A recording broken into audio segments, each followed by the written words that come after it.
Hi hello friends, ಅಗ್ರಿಹಟ್ Kannada ಚಾನಲ್ಗೆ ಸ್ವಾಗತ ಸುಸ್ವಾಗತ. ನೀವೇನಾದರೂ ಹೊಸಬ್ರ ದಯವಿಟ್ಟು ನಮ್ಮ ಚಾನಲನ್ನು ಸಬ್ಸ್ಕ್ರೈಬ್ ಮಾಡ್ಕೊಳ್ಳಿ. ನೀವು ಮಾಡೋ ಸಪೋರ್ಟ್ ಮತ್ತು ಶೇರ್ ಆ್ಯಂಡ್ ಕಮೆಂಟ್ ನಮಗೆ ತುಂಬ ಇಂಪಾರ್ಟೆಂಟ್ ಆಗುತ್ತೆ ಅಂತ ಹೇಳ್ತಾ, ನಿಮ್ಮ ಫ್ರೆಂಡ್ಸ್ಗಳಿಗೆ ಇದನ್ನು ಶೇರ್ ಮಾಡಿ, ನಿಮ್ಮ ಕುಟುಂಬದವ್ರಿಗೂ ಕೂಡ ಇದನ್ನು ಶೇರ್ ಮಾಡಿ. ಮೊದಲಿಗೆ ವಿಡಿಯೋ ಕಡೆ ನೋಡೋದಾದರೆ, ರೈಲ್ವೆ ಇಲಾಖೆಯಲ್ಲಿ 22,000 ಡಿ ಗ್ರೂಪ್ ಹುದ್ದೆಗೆ ಅರ್ಜಿಯನ್ನು ಆಹ್ವಾನಿಸಿದ್ದಾರೆ.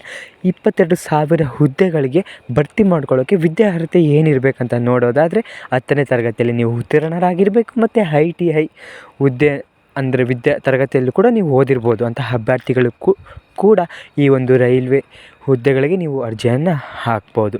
ಮತ್ತು ದೈಹಿಕ ಸಾಮರ್ಥ್ಯ ಪರೀಕ್ಷೆ ಪುರುಷ ಅಭ್ಯರ್ಥಿಗಳಿಗೆ 35 kgಯನ್ನು ಹೊರಿಸಿ ಮತ್ತು ಮಹಿಳೆಯರಿಗೆ 20 kgಯನ್ನು ಹೊರಿಸಿ ಅಲ್ಲೂ ಕೂಡ ನಿಮಗೆ ದೈಹಿಕ ಸಾಮರ್ಥ್ಯದ ಪರೀಕ್ಷೆಯನ್ನು ಮಾಡ್ತಾರೆ. ಮತ್ತು ಪರೀಕ್ಷೆ ಸ್ವರೂಪ ಬಂದು ಕಂಪ್ಯೂಟರ್ ಆಧಾರಿತ ಪರೀಕ್ಷೆ ನಡೆಸಲಾಗುವುದು. ಇದರಲ್ಲಿ ಸಾಮಾನ್ಯ ವಿಜ್ಞಾನ, ಗಣಿತ, ಸಾಮಾನ್ಯ ಬುದ್ಧಿಮತ್ತೆ ಮತ್ತು ಸಾಮಾನ್ಯ ಜ್ಞಾನ, ಪ್ರಚಲಿತ ವಿದ್ಯಮಾನಗಳು ಹಲವಾರು ಪ್ರಶ್ನೆಗಳನ್ನು ಕೇಳ್ತಾರೆ.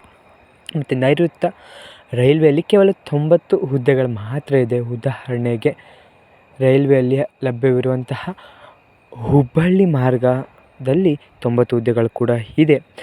ಮತ್ತು ನಾನು ಮೊದಲೇ ಹಾಗೆ ಹೇಳ್ದಂಗೆ 10ನೇ ತರಗತಿ ನೀವು ಉತ್ತೀರ್ಣರಾಗಿರಬೇಕು ಮತ್ತು ಒಟ್ಟು 20,000 ಹುದ್ದೆಗಳಿದೆ. ಇದು ಕೇಂದ್ರ ಸರ್ಕಾರದ ಒಂದು ಹುದ್ದೆಗಳಾಗಿರ್ತವೆ, ರಾಜ್ಯ ಸರ್ಕಾರದ ಹುದ್ದೆಗಳಲ್ಲ.